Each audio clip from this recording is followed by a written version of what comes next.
So, we're gonna remove the mask. Okay, CZ. Thank you. Tapos Okay na na. episode. Oh, bye.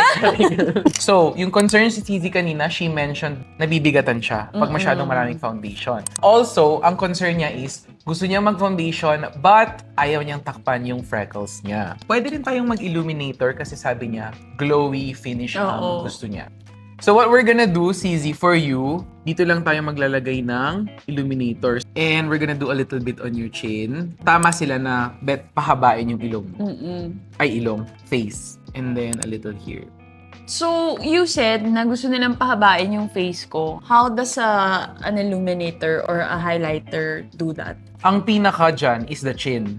More light na na-attract sa chin mo, mas humahaba yung itsura niya. Mas na-forward siyang gano'n.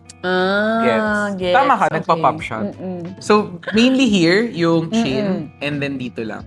Tapos this one, pwede mo rin siyang ipasok ng onti sa under eye area mo para mag-reflect ng light. Push na tayo sa foundation. I mentioned also kanina, when it comes to foundation, importante rin ang placement. Kasi sometimes we think, di ba, parang foundation, buo. So, CZ, I want you to start here sa may ilong mo. So, dito tayo magsa-start sa nose kasi dyan usually yung maraming redness and discoloration. And then, blending on to the upper lip area. Hanggang sa nose, ganyan.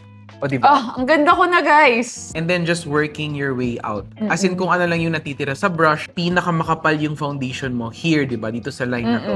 And then, habang palabas siya ng palabas, pakonti siya ng pakonti, it contributes to the seamlessness of your contour later. Tapusin ko lang yung other side.